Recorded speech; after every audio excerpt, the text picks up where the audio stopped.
Doctor Joseph Murphy की book आपके अवचेतन मन की शक्ति।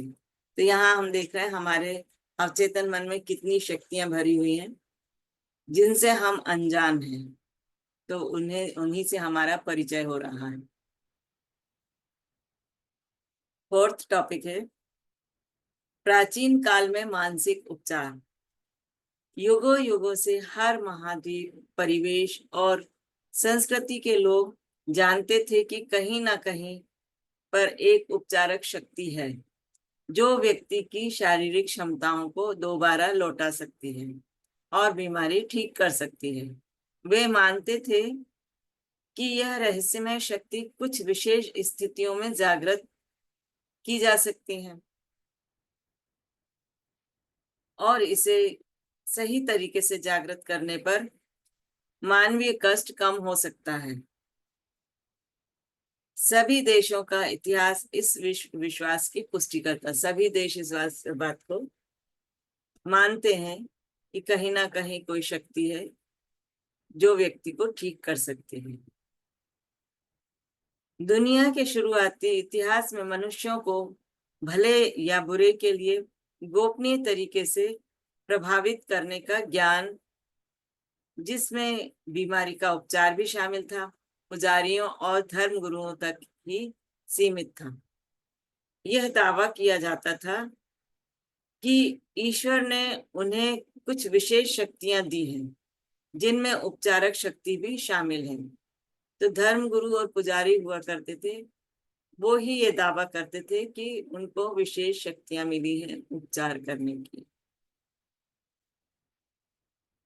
उपचार के तरीके और कर्मकांड दुनिया भर में अलग अलग थे, लेकिन आमतौर पर इनमें ईश्वर की आराधना और चढ़ावा शामिल था। इसके अलावा विभिन्न धार्मिक अनुष्ठान भी किए जाते थे, जैसे हाथ पर हाथ रख मंत्रों का प्रयोग, ताबीजों,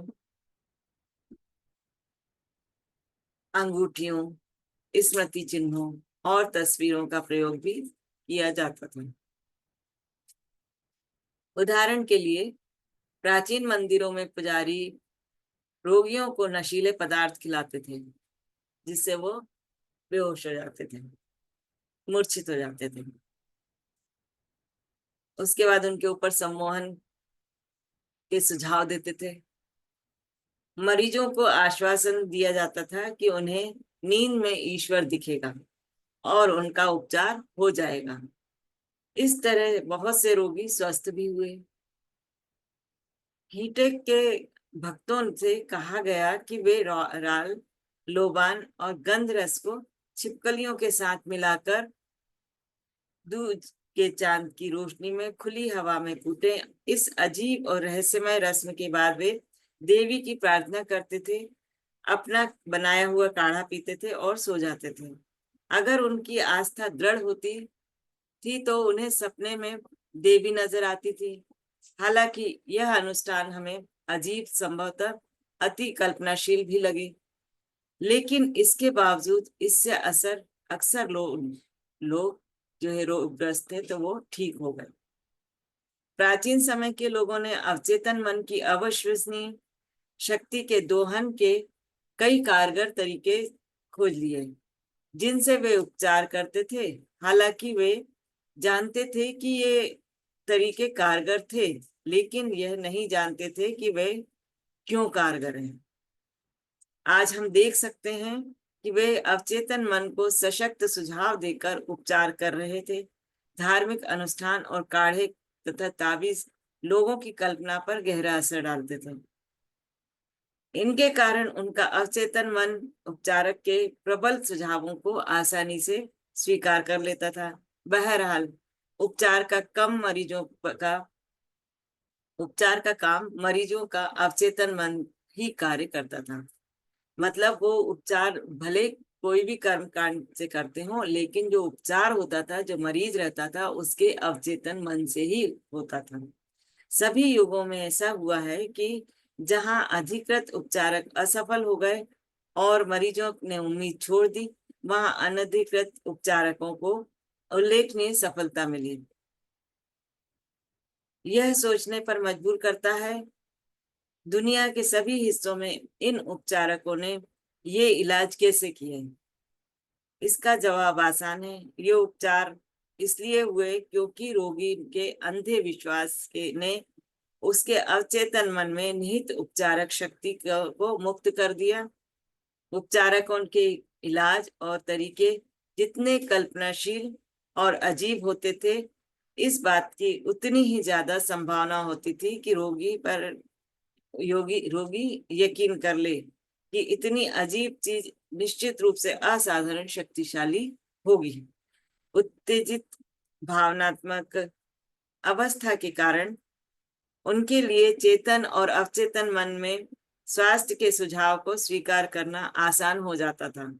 इस विषय पर हम अगले अध्याय में विस्तार से बात करेंगे। अवचेतन मन शक्तियों के प्रयोग पर बाइबल के प्रसंग, यहाँ पर कुछ प्रसंग दिए उन्होंने बाइबल के। जिन भी चीजों की आप इच्छा करते हैं, प्रार्थना करते हैं, समय यह विश्वास करें कि आपको वे मिल रही हैं। उसी समय विश्वास करना है जो भी इच्छा कर रहे हो कि वह आपको मिल रही हैं और वे आपको मिल जाएंगे। इस वाक्य को दोबारा पढ़ें और काल मतलब टेंस के फर्क पर गौर करें। विश्वास बिलीव और मिल रही है रिसीव वर्तमान काल में है।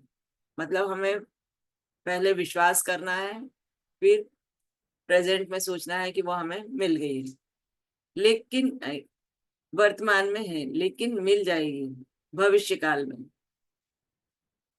प्रेरित लेखक हमें व्याकरण के इस छोटे से अंतर से बहुत ही महत्वपूर्ण बात बता रहा है।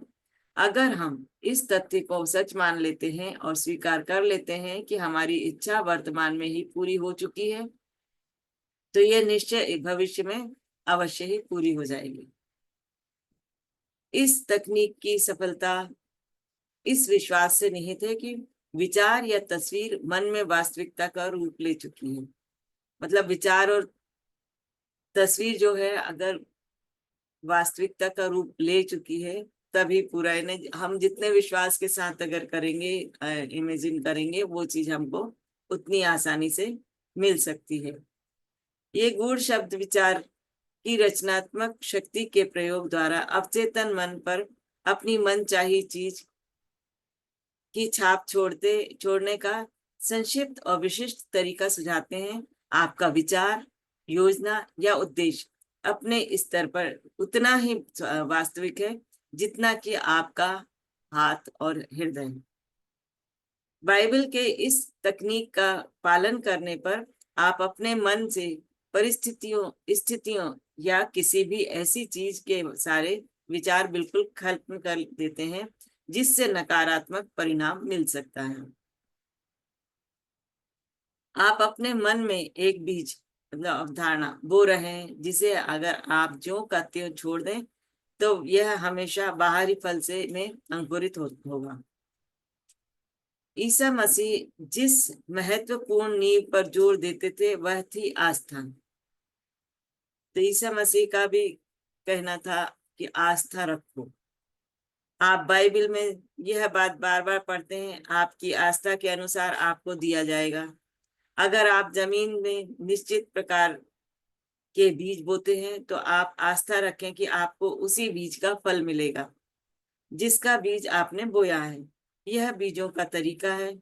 विकास तथा कृषि के नियमों के आधार पर आप जानते हैं कि आपको बीज का वही फल मिलेगा।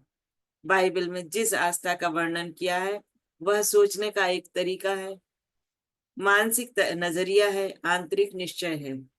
आप जानते हैं कि जिस विचार को आप चेतन मन में पूरी तरह स्वीकार कर लेते हैं वह आपके अवचेतन मन में साकार और प्रकट हो जाती है। जब हम चेतन मन में अगर किसी चीज को स्वीकार कर लेते हैं तो अवचेतन मन में वह प्रकट हो जाती है, मतलब प्रतिक्रिया में मिल जाती है। आस्था एक तरह से उसे सच मानना है जिसे आपकी तर्क शक्ति और इंद्रियां अस्वीकार करती हैं। यह अपने छोटे तार्किक विश्लेषणात्मक चेतन मन की बात सुनने से इनकार करना है। यह तो अपने अवचेतन मन की आंतरिक शक्ति पर पूरे विश्वास का नजरिया रखना है। यहाँ बाइबल की उपचार तकनीक का एक बहुत ही मशहूर उदाहरण है। यहाँ उन्होंने एक उदाहरण दिया हुआ है। और जब वे घर आए तो उनके पास, मतलब ईसा मसीह घर आए तो उनके पास अंधे आदमी आए, और ईसा मसीह ने उनसे पूछा, तुम्हें विश्वास है कि मैं यह करने में सक्षम हूँ?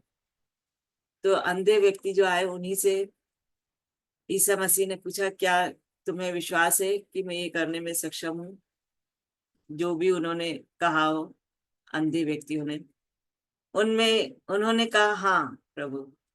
फिर उन्होंने उन अंधों को की आंखों को छुआ और कहा, तुम्हारी आस्था के अनुरूप तुम्हें मिले। और उनकी आंखें खुल गईं, और ईसा मसीह ने उन्हें सख्त हिदायत दी कि यह बात आप किसी को भी पता नहीं चलनी चाहिए कि उनके छूने से आंखें ठीक हो गई। तुम्हारी आस्था के अनुरूप तुम्हें मिले, यह कहकर ईसा मसीह अंधे व्यक्तियों के अवचेतन मन से सहयोग मांग रहे थे। उनकी आस्था उनकी सबसे बड़ी उम्मीद थी, उनकी आंतरिक भावना थी, उनका आंतरिक विश्वास था कि कोई चमत्कार होगा और उनकी प्रार्थना का जवाब मिलेगा। और ऐसा ही हुआ, क्योंकि विश्वास में बड़ी शक्ति होती है।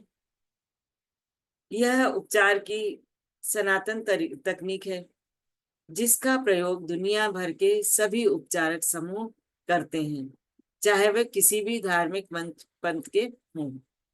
यह बात किसी को पता नहीं चलनी चाहिए, यह कहकर ईसा मसीह ठीक हुए रोगियों को प्रेरित कर रहे थे कि वे अपने उपचार के बारे में किसी को भी ना बताएं।